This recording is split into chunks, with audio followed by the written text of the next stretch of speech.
Everyone, সবাই কেমন আছো? আশা করছি সবাই ভালো আছো, আর আমরাও সবাই খুব ভালো আছি। এই যে ছোট্ট ছোট্ট পাখিদের আওয়াজে কিন্তু প্রত্যেকদিন সকালবেলা ঘুমটা ভেঙে যায়। এত কিচিরমিচির করে সে ভোর থেকে ঘুমটা ভেঙে যায়। আর জানো কি, এরা ছাড়াও আরও একজন রয়েছে আমাকে ডেকে দেওয়ার জন্য। চলো দেখা করাই।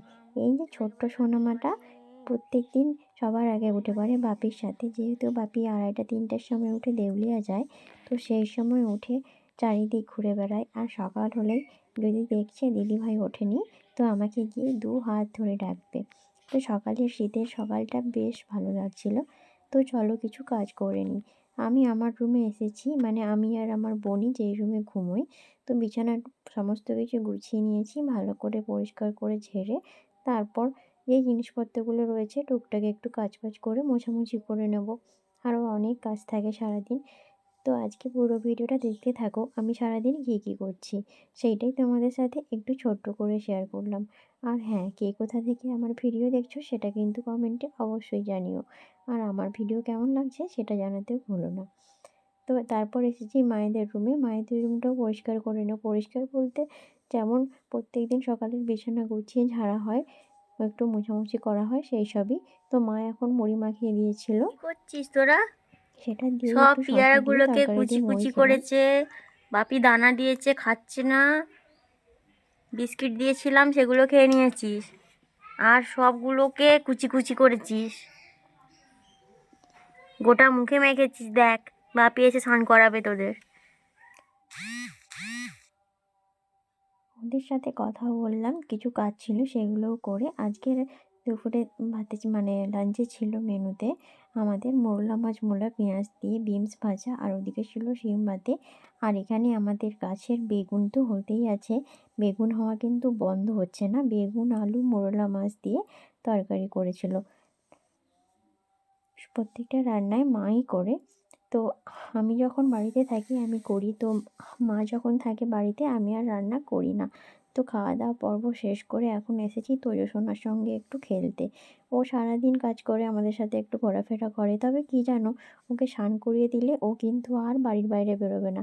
এই যে আমাদের বাগানের রাস্তা দেখতে পাও বা বাইরের রাস্তা দেখতে পাও, ও স্নান করলে আর যাবে না। সেই সন্ধে হলে, যখন আমি সন্ধে দিই তখন একটু বাইরে যায়।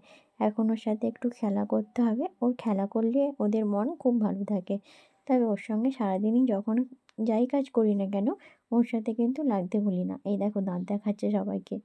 একটা দাঁত কিন্তু ছোটোবেলায় ভেঙেই ফেলেছে, কাঠ কামড়াতে গিয়ে একটা দাঁত ভেঙেই গেছে বেচারার। তো যাই হোক, তো চলো এখন সন্ধে হতেই যায়, তো সন্ধে দিয়ে দিই। আরও বাকি কয়েকটা কাজ ছিল, সেগুলো তোমাদের সাথে শেয়ার করা হলো না। তো সন্ধ্যের এই যে আমাদের এটা বাইরের একদম রাস্তাটা, তো কেমন লাগছে সেটা কিন্তু কমেন্টে জানাতে একদমই ভুলো না।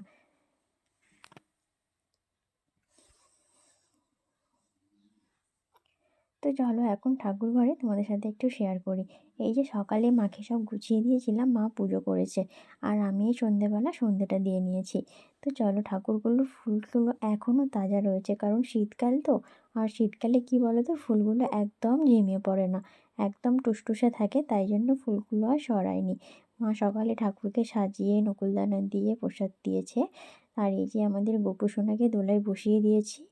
এখন হচ্ছে গোপু সোনাকে সন্ধ্যেবেলা আমি 2টো পানি ফল কেটে দিয়েছি।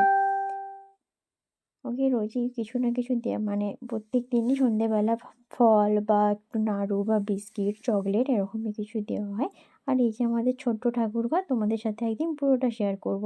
তো চলো, এখন সন্ধে দেওয়ার পরেই জামা কাপড়গুলো কয়েকটা তুলে নিয়ে এসেছি, ওগুলো গুছাতে হবে। গুছিয়ে আরও তো কাজ থাকে, সেগুলো করতে হবে। তো গোছানো কমপ্লিট এখানে। এগুলোকে যে যার মতো জায়গায় আলাদা আলাদাভাবে রাখবো।